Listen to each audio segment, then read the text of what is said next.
If I had to start life over today from scratch, no assets, no savings, and no connections, I would not start with investing. I wouldn't start with buying a house either.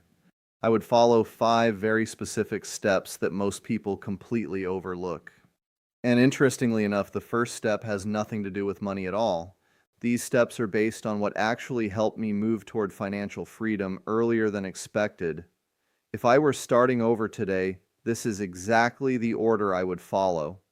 And step 4 is the one that can make the biggest financial difference long term, so make sure you stick around for that.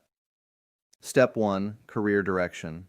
The first thing I would do is research careers using something called the Occupational Outlook Handbook. Most people choose a career based purely on interest, but they never look at the numbers. The Occupational Outlook Handbook allows you to see things like average pay, training or education requirements, typical hours worked, and the outlook for that profession in the future. In other words, it helps you choose a career based on return on investment, not just guesswork. Trade schools, in particular, can sometimes provide the highest return with the lowest cost and shortest training time. I'll place the link to the Occupational Outlook Handbook in the description so you can explore it yourself. But even if you choose a great career, most people still struggle financially, and one of the biggest reasons why is sitting in their driveway. Step 2, transportation. Cars are one of the biggest financial leaks people have. If I had to start again today, I would buy a used Toyota Corolla with under 100,000 miles, and I would ignore the dents and dings. The goal is not flash, the goal is dependability. A vehicle should only be one thing, a transportation device that works, because every repair, every breakdown, every upgrade is money you will never see again. Vehicles are liabilities, and when they start having problems, those problems become financial leaks. But transportation isn't actually the biggest financial challenge most people face. The bigger one is how they structure their lifestyle. Step 3, living lean and eliminating debt. The next thing I would focus on is living extremely lean and eliminating debt as quickly as possible. That means cutting unnecessary expenses and saving aggressively. The goal here is simple: create financial breathing room. In another video on this channel, I talk about something called financial bypassing. Keep the benefit, cut the cost. It's a small trick that can help you develop a very efficient budget quickly while still enjoying the things that matter. But while you're doing this, something else is very important. Instead of spending hours watching TV or scrolling endlessly, I would start preparing for the next stage.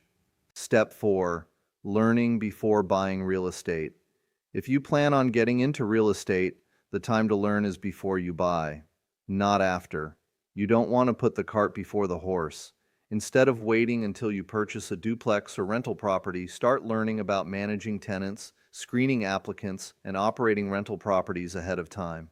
2 books I highly recommend are The Book on Managing Rental Properties by Brandon Turner and Landlording on Autopilot by Mike Butler. Learning these systems ahead of time can save you a lot of headaches later.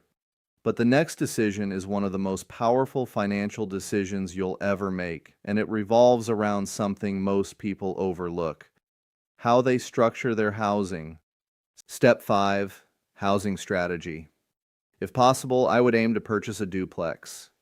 The reason is because owner-occupied properties qualify for the lowest interest rates available. This is huge, because when you live in one side of the duplex and rent out the other side, that rental income can help cover a large portion, and sometimes even all, of your housing cost. In other words, your housing expense can become dramatically lower while you are still building equity in the property. Another advantage of a duplex is privacy. Unlike renting rooms inside a house, you typically have separate living spaces, separate kitchens, and separate bathrooms. But a duplex isn't always available or possible for everyone. So if that option isn't available, the next best strategy is something called house hacking. House hacking simply means purchasing a home and renting out part of it. For example, if you purchased a 2-bedroom, 2-bathroom home, you could rent out the extra room and bathroom.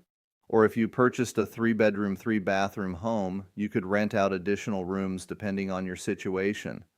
This strategy can dramatically reduce your living expenses while still allowing you to build equity in a property.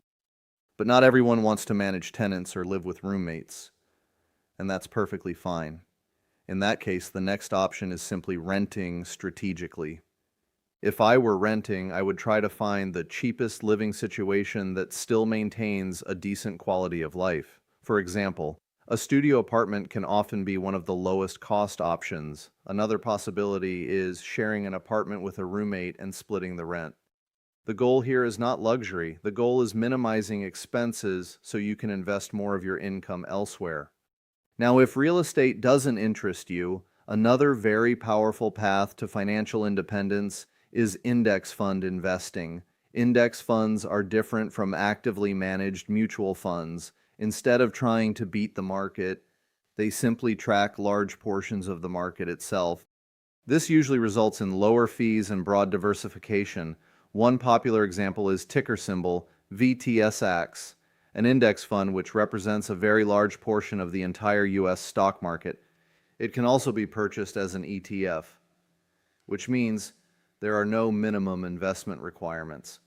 Personally, I don't invest as heavily in index funds because I prefer monthly cash flow from rental income. Having rent come in every month makes things more predictable for my situation. But many people have successfully reached financial independence using index funds alone. If you're interested in learning more about index fund investing, I highly recommend the book The Simple Path to Wealth by J.L. Collins. It's one of the clearest explanations of long-term investing and financial independence. And of course, these two strategies don't have to be mutually exclusive. Some people purchase a duplex, reduce their housing costs significantly, and then invest the rest of their income into index funds. In that scenario, you get the benefits of both strategies. The truth is, there isn't one single correct path. The right answer depends on your personality, your goals, and your current situation. This is where perspective becomes incredibly valuable. The more knowledge you gain, the more perspective you develop. And the more perspective you have, the easier it becomes to make smart decisions going forward. So I'm curious, if you had to choose one path toward financial freedom today, would you choose real estate or index funds? Let me know in the comments below. And if you found this video helpful, give it a like and subscribe for more content on building assets, controlling your time, and running yourself like a business. Thanks for watching.